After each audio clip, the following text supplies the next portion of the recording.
Itti yaanne. Qophiin kun torbanitti guyyaa tokko sa'aatii kanarraa jalqabee kan darbudha. Qophii kanaan aadaa fi afaan, duudhaa fi aartii, walumaa galatti jiruu fi jireenya guyyuu hawaasaa, maanguddootaa fi hayyoota keenya afeeruun waan keenya warra keenyaan isin bashannansiisaa kan barsiisan isiniif qoodna. Itti yaanne. Itti yaanne. Itti yaanne.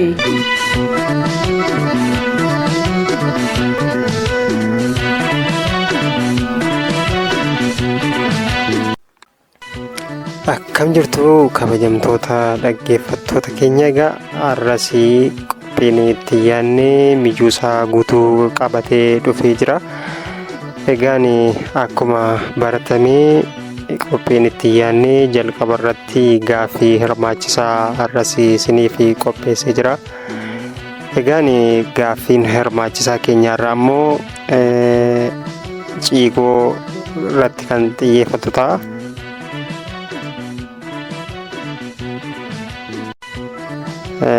Egaa cigoon akkuma beekamu dubbii dachaa yookiin sabbooqoo akkasuma sokoo fi sorgoo kan qabudha. Sabbooqoo jechuun dubbii dachaa kan qabu, kan ergaa lama dabarsuu danda'u jechuudha. Akkuma kana dubbii qolaa jedhamee illee ni beekama. Egaa sabbooqoon dubbii dachaa jechuudha. Dubbii dachaa hiikaa lama, hiika dhokataa fi hiika mul'ataa kan qabudha jechuudha. Egaa ciigoon kun bifa adda addaatiin dhiyaachuu danda'a. Bifa walalootiin, bifa jechamaatiin illee dhiyaachuu danda'a. Egaan gaaffiin keenyas akkas jedha. Gaagurri gamasii kiiloo 100 baasaa, yoo Waaqayyo jedhee dhaqeen buusee baasaa kan jedhu himi dachaa yookiin sabbooqoon ciigoo kanaa maal akka ta'e sirriitti fi haa dursuudhaan karaa toora bilbila keenya Duwwaa 9 Duwwaa 8 79 93 65 irratti sirnaan barreessaa badhaafamaa isiniin jenna. Egaan qophiin keenya torban darbe waa'ee afaanii irratti xiyyeeffate har'asii kan itti fuftaa. Gamanumaan gara qophichaattan isin dabarsa. Turtii gaarii.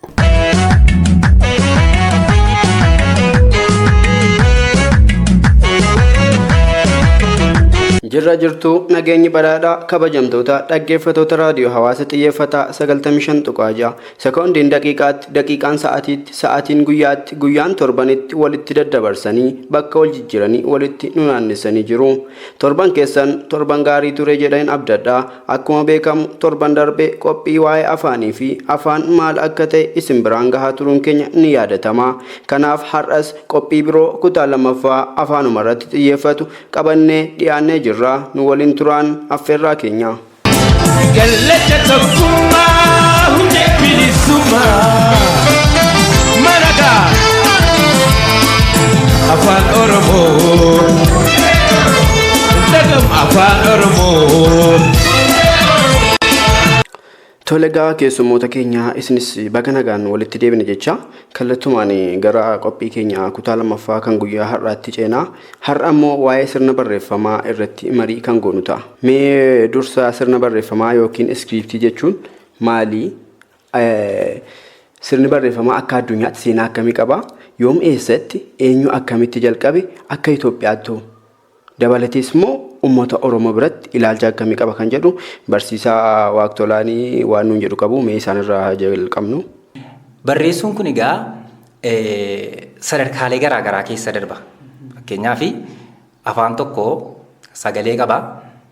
Sagaleen qabu kun immoo qubee yookaan mallattoo sagalee sanaa bakka bu'u ni qaba jechuudha. Mallattoon sagalee sana bakka bu'u sun walitti dhufee sagalee kanaa wajjin birsaga uume, birsagoonni walitti qindaa'anii jechoota uumanii, jechoonni kun immoo walitti qindaa'anii egaa sadarkaawwan garaagaraa qabasiin jedheera. gaalee uumuun jira, ciroo uumuun jira. Hima uumanii himoota kana immoo walitti qindeessine karaa ittiin nama biraatiif ergaa ittiin dabarsinu sun barreessuudha jechuudha. Kanaaf gara sirna barreeffamaatti yoo dhufne egaa afaan tokko akkuma dubbatamu, akkuma dhaggeeffatamu ni barreeffama, ni dubbifamas jechuudha. Sagaleewwan afaan tokkoo kan bakka bu'an immoo qubee yookaan mallattoo mataa isaanii ni qabu. Kanaafuu sirni barreeffamaa maali kan jedhuu fi akkaataa mallattooleen sagalee dubbii bakka bu'uun kun walitti dhufanii birsagoota, jechoota, hima, keeyyata, barruu uuman as keessatti gaa sirna tuqaalee fayyadamuullee ni dabalata jechuudha. Haala kana keessa darbanii ergaa dubbataa tokko ittiin dabarsan gabaabumatti adeemsa kana keessaa darbee ergaan tokko dubbisaa bira ga'eera taanaan sirna barreeffamaati jechuu dandeenya jechuudha. Egaa akkuma addunyaatti sirni barreeffamaa yeroo jalqabe qaba akka hayyoonni adda addaa yeroo garaagaraatti qorannoo adda addaa gaggeessanitti jechuudha. Fakkeenyaaf akka addunyaatti yoo ilaalle dhaloota kiristoosiin dura naannoo bara 1500 naannoo giddu galeessa Mesopotaamiyaa keessatti akka jalqabe ragaaleen tokko tokko ni addeessu jechuudha. Kunis maalirraa ka'eetti kan jedhuu fi mallattoolee akkamiitu sagalee dubbii afaan tokko bakka bu'uu danda'a kan jedhuu fi mallattooleen kun immoo maalirratti barreeffamu kan jedhu yaadame naannoo Awurooppaa sana keessatti jechuudha. Suumeeriyaanotaan akka jalqabe.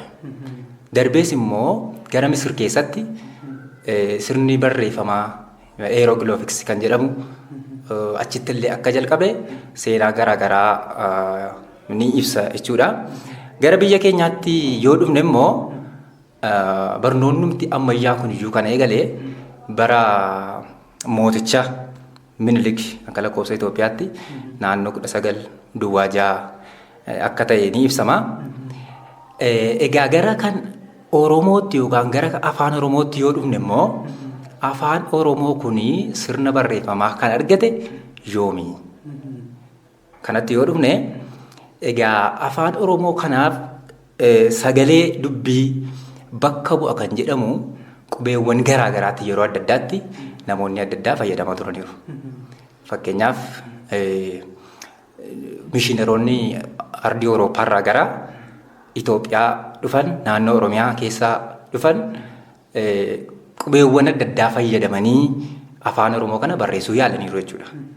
Fakkeenyaaf kan akka qubee Saabaa, kan akka qubee Arabaa, kan akka arfii Roomaa fi kanneen kana fakkaatanitti fayyadamuudhaan barreessuu yaalaniiru.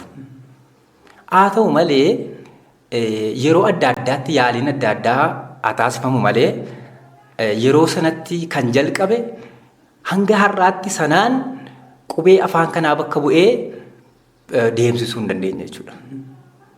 Fakkeenyaaf qubee Saabaatti fayyadamanii kan Roomaa sanatti fayyadamanii walaloowwan garaagaraa barreessaniiru, faaruu adda addaa barreessaniiru, kitaaba amantaa fi kitaaba barnootaa adda addaallee barreessaniiru jechuudha. Haa ta'u malee qubeen kun qubee afaan Oromoo yookaan sagalee afaan Oromoo kana hunda bakka bu'uu waan hin dandeenyee fi gara qubee Saabaatti immoo yeroo itti dhufantu jira. Qubee Saabaatti fayyadamanii yeroo sagalee afaan Oromoo yookaan sagalee dubbii afaan Oromoo kana qubee Saabaatiin bakka buusuuf yeroo yaalanitti hanqinaaleen tokko tokko achi keessatti mul'ataniiru. Fakkeenyaaf baay'ina qubee Saabaa yoo fudhanne lakkoofsaan gara 250 ta'a. Baay'ina kanaa namni yookaan barataan afaanii tokko haaluma salphaadhaan gara afaan keenyaatti finnee abaratu jechuu fi hanga ta'e wayii sababa baay'ina qubee isaarraan kan ga'e baruuf illee hanga ta'e yeroo ni fudhata. Darbee immoo hanqinaaleen tokko tokko qubee keenya bakka buuf jechuudha. Qubee keenya bakka buudhaa fi hanqinaaleen tokko tokko kan mul'atu maa inni sagaleewwan dhootu afaan Oromoo keessa jiran fakkeenyaaf kan akka dhaafaa yoo ilaalle qubee maaliitiin bakka buusuu dandeenya kan jedhu irratti hanqinaaleen tokko tokko mul'ataniiru jechuudha. Egaa yaalii kanaanis milkaa'uu waan hin dandeenyeef achi keessatti garuu beektonni Oromoo baay'een gahee adda addaa taphataniiru.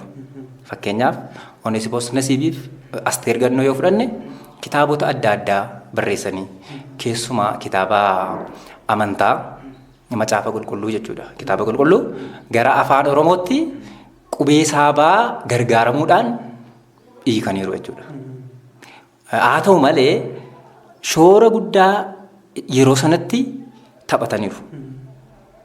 Adeemsa keessa immoo qubee laatinii akkamitti fayyadamama kan jedhu irratti hanga ta'e erga qorannoon gaggeeffame booddee hayyoonni adda addaa dhimma kana irratti waliin ta'uudhaan qubee laatinii kana irratti qorannoo gaggeessanii qubeen laatinii kun qubee yookaan sagalee dubbii afaan Oromoo bakka bu'uu ni danda'a jedhanii murteessanii jechuudha. Achi keessatti fakkeenyaaf kan akka Dookter Hayilee Fidaafaa namoota yookaan gootota shoora guddaa taphatanidha jechuudha.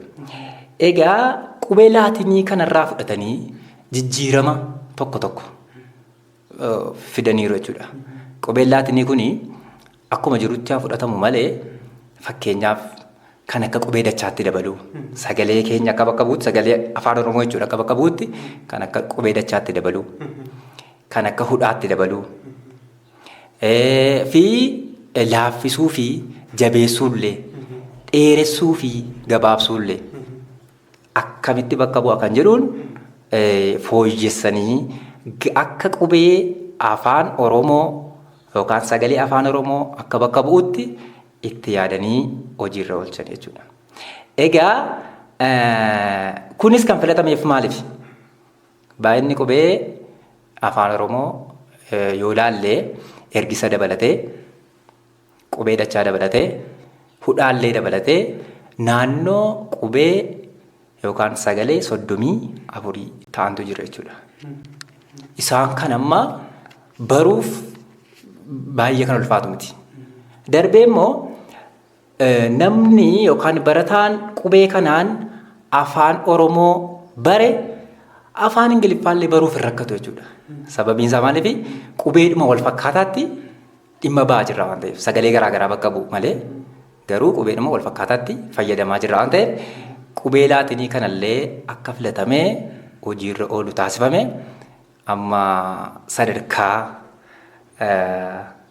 kompiitaraa yookaan immoo teekinooloojii keessatti kompiitara irratti qubeen laatiniillee fayyadamnee akkamitti akka afaan keenya gara afaan googiliitti ol guddisnu ta'eera jechuudha. Tole egaa barsiisaa Waaqtolaanii yaada ijoollee kaasanii jiru. Mee yaaduma kanarratti Dooktarii Magarsaa isin immoo maal jettu yaada akkamii qabdu itti nuuf dabalame?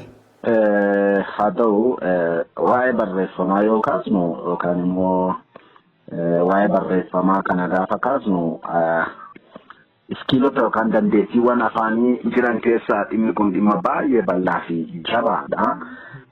Barreeffamaan ilmi namaa erga afaan argatee booda dandeettii barreeffamaa wal qunnamuu kan yookaan dandeettii barreeffamaan yaada isaa ibsachuutti dhufe inni kun egaa seenaan jalqabbii barreeffamaa kun yaada garaagaraa hayyoota garaagaraa gidduutti kan dhiyaatu yoo ta'u iyyuu gara kan fakkeenyaaf gara kan afaan Oromootti dhufnee yoo ilaalle jalqabbiin barreeffamaa kun yoo jenne kan keenya akka addunyaatti yoo ilaalle dhiyoodha jechuu dandeenya.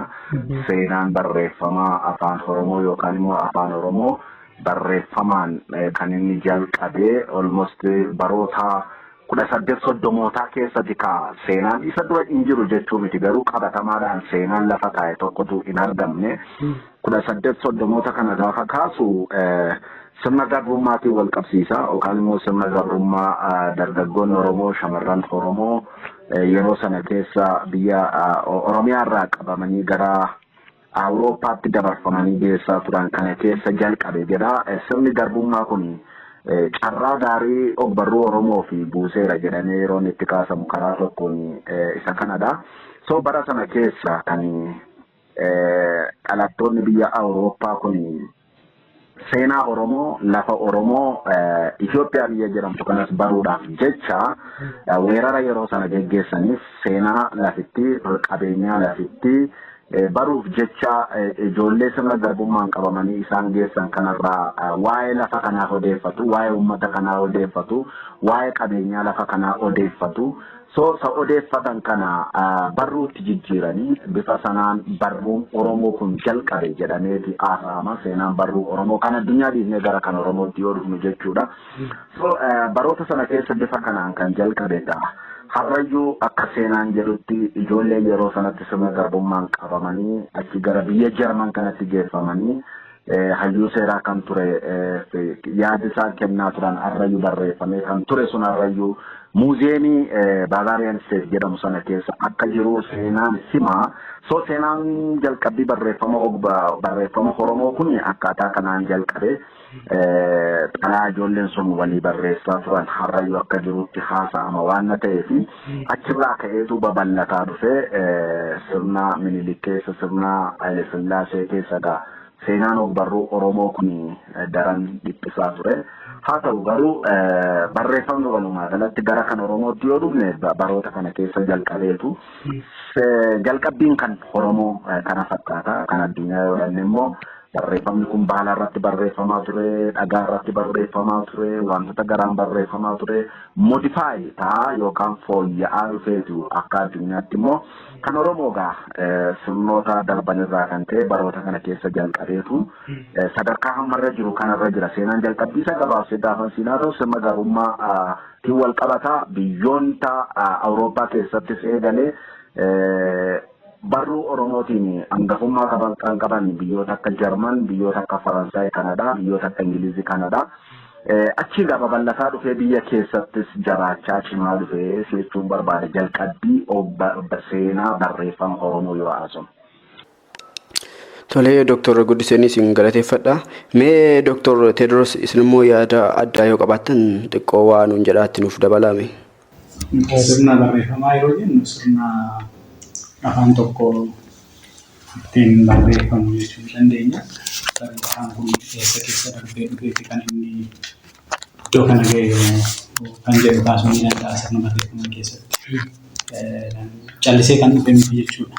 Adeemsa keessa darbee dhufe baay'ee qaba. Adeemsa inni keessa darbee keessaatti sirna mallattoodhaan yookaan fakkii garaagaraa mucuudhaan yaada ofii ibsachuutu jira. Sanarra darbee immoo sirnoonni barreeffamaa jiran silabilii kan jennu alfaabeetii kan jennu jira. Isaan kun seenaa keessa darbanii osoo hin qabu. Fakkeenyaaf kan afaan Oromoo fudhannee sirna barreeffamaa alfaabeetiidha kan inni fayyadamu. Silabilii kan jennu dubbifamanii dubbachiisuun isa dhuun keessatti kan argamu jechuudha. Fakkeenyaaf kan afaan Amaaraa fudhannee ilaaluu dandeenya. Isa kana garuu dubbifamaaf dubbachiistuun wal bukkee jiranii kanneen dubbifamuu danda'an jennu warra alfaabeetii kan jedhu. Kanaaf adeemsa yeroo dheeraa keessa darbeeti kan inni dhufeeru jechuu dandeenya. Kanaaf wal qabsiisee yaadanii kaasu tokko yeroo baay'ee kan namoonnis kaasanii falaasamni sirna barreeffama silabiliikii fi alfaabeetikii kun eenyuun jalqabe kan jedhu hin qaba. Tarii Taaboo Waamii kan jedhu barreeffama loogii kan jedhu irratti bara 2015 kan barreesse 2015 fakkaata kan inni barreesse keessatti sirnoonni barreeffamaa kunniin uummata Kushiin kan isaan bocamanii. Uummanni kun Kush kun immoo falaasama Misir keessatti gahee guddaa warra qabanidha. Yeroo ta'e tokkotti sirna barreeffamaa sana qofatu hin taane falaasamummaa warra Kush kana warri Ateensi warri Giriik kuni hataniitu ofii isaanii kan isaanii godhatanii warra Kush kana immoo gubanii. Yeroo kana gubanii falaasama warra Kush kana balleessaniitu falaasama sana kan keenya jedhanii gadi baasanii kan jedhu. Gaazexeessituun biyya Ameerikaa tokko Stolen Legacy kan jedhu kan barreessite yaada kana kaasti. Kana jechuun duduba deebinee ilaalle sirnoota barreeffama silabiliikii haa ta'u alfaabeetikii kanaafis gahee kan qabu warra kuush keessaa immoo tokko Oromoodha jechuu ni dandeenya jechaadha. Kanaaf sirni barreeffamaa siilabiliikii isaa ta'u sirna mallattoo irraatii ka'ee siilabiliikiinis jira sirni alfaabeetikii isaa jiraatu falaasama warra kuush duukaa irra akka wal qabatu namuu hubachuu danda'uu qaba. Kitaaba kanatti argatanii dubbisanis nan gorsa. Sirni barreeffamaa afaan Oromoo kun irra jireessaan kan siilabiliik jennu sana kan inni alfaabeetik kan jedhu sana kan nuti kan inni fayyadamu kan inni bu'uureffatee deemu. Isaan dura yaaliiwwan garaagaraa taasifamaniiru qubee Arabaa irraatiin boca hayyoonni yaalan jiru. Lakki qubee Arabaa qofa miti qubee Laatinii irraas kanneen bocuudhaaf yaalan jiru. Qubee Saabaa irraas kanneen bocuuf yaalan jiru. Inni amma nuti fayyadamnu kun dhamaa yeroo dheeraa keessa darbee kan fayyadana kana gaheeru. Fakkeenyaaf qubee afaan Arabaa irraatii Sheek Bakir Sabaaloo fa'aa yaalaniiru. Baay'atee bal'atee tarii Oromiyaa hunda wal geessisanii barsiisuun ulfaatennaan gidduutti gufatee hafe yeroo sana hanqina qabas jedhamee qeeqame Ludil Kiraaf kan jedhamus akka kana ilaalee qubee Saabaa qubee Laatinii afaan mijata kan jedhu yaada kaasee jira dhaabatee lakki qubee Saabaatiin afaan Oromoo barreessuun mijataa miti jabeessuu laaffisuu dheeressuu gabaabsuutti rakkoo uumaa yaada jedhurraan kaasanii qubeen mijataan bareedaan isa kana kan jedhu kaasanii Sheek Abdulleen innis waa yaalee mijachuu didee sirna qubee dachaa irratti fakkeenyaaf Xilaahuun Gamtaas kan Hayilee Fidaas akkuma kana wal bubbuusaa ture. Moora kan fudhatame kan Hayilee Fidaa 1973 sadii qopheessan jedhameeti kan yaadamu. Inni sun isa kaan irra wayyaadha. Yaada jedhu irraati kan fudhatame waan ta'eef inni kun siyaasa duukaa wal qabatee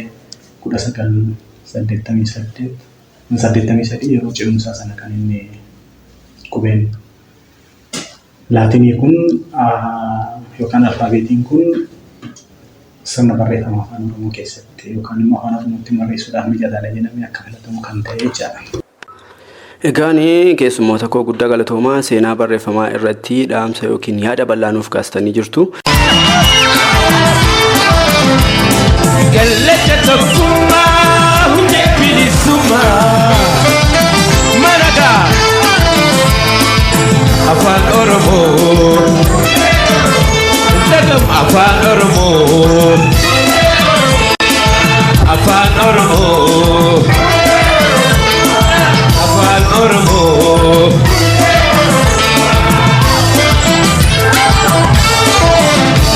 Egaan jaalatamtoota dhaggeeffattoota raadiyoo Hawaasa xiyyeeffataa Yuunivarsiitii Mattuu 95.6 dhaggeeffattoota qophii itti yaadne sagantaa qubee koo jedhu kutaa lammaffaan asirratti raawwata. Torban kutaa itti aanu qabannee dhiyaannaa hangasittu nagaan nuuf tura.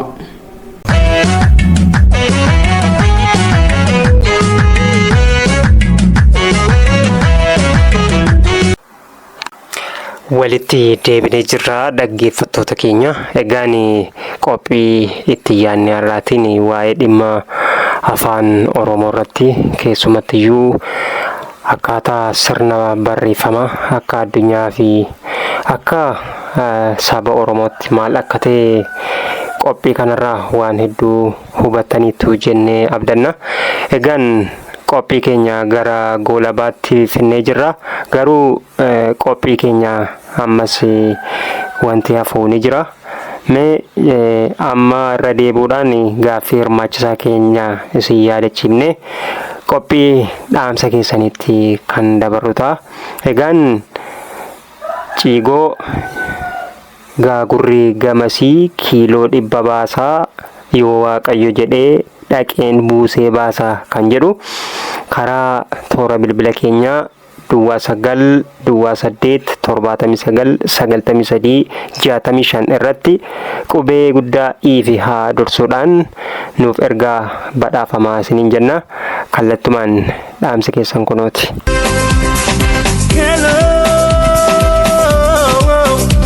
Maqaan koo Barsiisaa Gabruu Margaa Danuuti. Kan inni barsiisu Yuunivarsiitii Mattuutti muummee lammummaaf amala gaarii irraa jechuudha. Amma iddoo kanatti waan qabadhee isinii dhiyaadhee baacoo gaggabaabduu tokkoon qabadhee isinii dhiyaadhee jechuudha. Kun immoo waan namoonni irraa hin baratu jedhee waan yaaduuf jechaadha. Innis inni namicha Abbaa Malee jedhamu tokkotu ture. Abbaan Malee kun immoo nama hooda namaa himuudha. Akka duriitti namni akka qaalluutti dhaqanii waan biraa himata gaafatantu jira. Guyyaa tokko namichi abbaa qabeenyaa tokko ijoollee dhiiraa 9 qaba ture. Bara sana keessa deemanii bineensa ajjeesanii faacha afaarraa fudhatanii mirga isa jedhanii ittiin geerarama. Yennaa sana ijoolleen isaa achi deemanii namni 9 galuu didani. Gaafa isaan galuu didanii yeroo dheeraa jalaa turanii ijoollee isaa kana yaadeetu Abbaa Malee yoon mala naa hime ijoolleen koo naa galuudhee waan yaadeef Abbaa Malee kana bira deema. Abbaa Malee kanaa yaada kana gaafachuuf jecha mana isaatti afeereetu nyaata qopheessee Abbaa Malee gara mana isaatiitti dhufee kannii waa'ee ijoollee isaatii kana akka inni himuufii waammate jechuudha. Gaafa Abbaan Malee yeroo dhufu Abbaan Malee keessummummaa isaa kana dhufee taa'ee nyaatee dhugee ka'ee yaada isaa kana himuufiitti jalqabe. Abbaan Malee kunoo akkasiin ta'ee ijoolleen koo kanaa achitti na dura hafanii mala maalii naa maltaa jedheen. Yennaa sana Abbaan Malees isin namatti hin malinaa malee gooftaa ijoolleen keessan nagaadhaan isinii galuu. Isin namatti hin malinaa malee ittiin jedhe.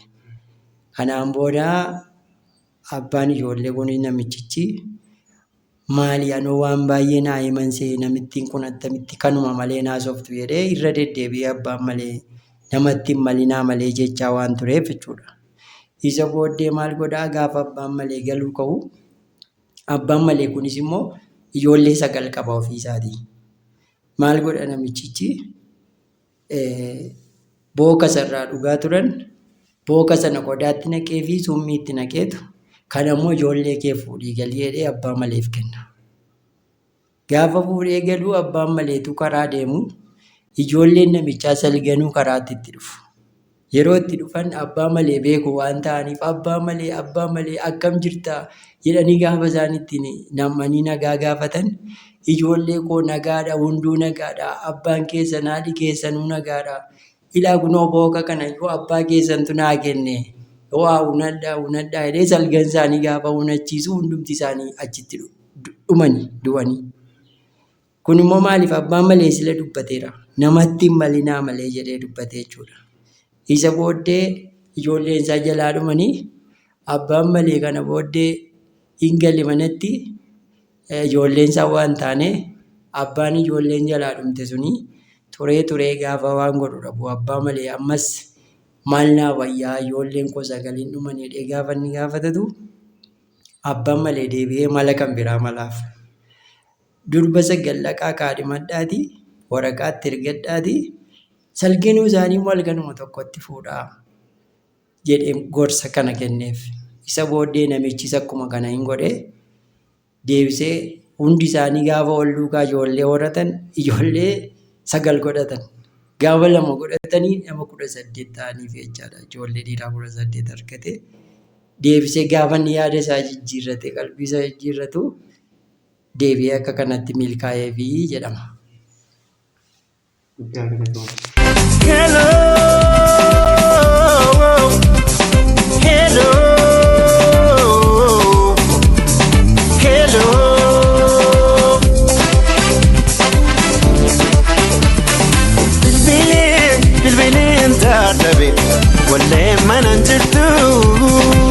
Tole dhaggeeffattoota keenya ammallee nu faana jirtu jennee abdanna.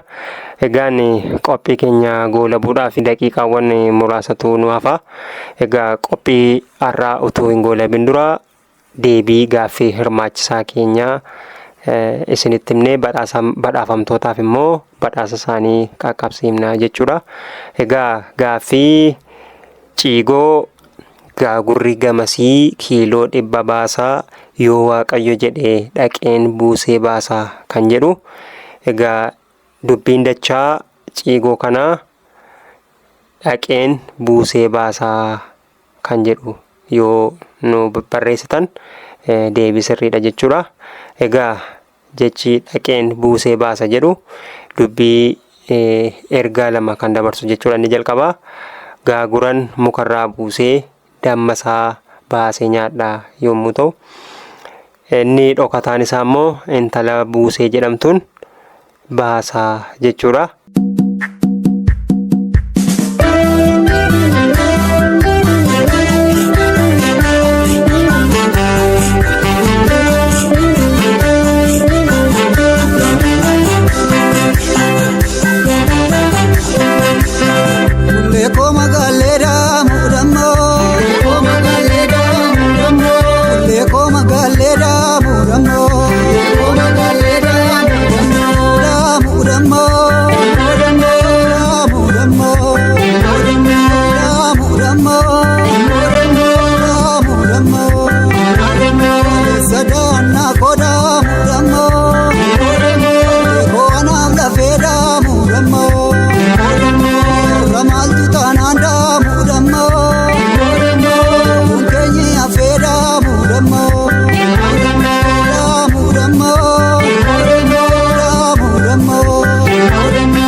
Mudammo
Egaan qophicha qopheessuu fi isin keessummeessuudhaan isin faana kan ture ani Guutaa Darbabaati. Torban qophii biraatiin hanga walitti deebinutti torban kan nagaa fi kan jaalalaa isiniif haa ta'u jenna. Horaa bulaa deebana.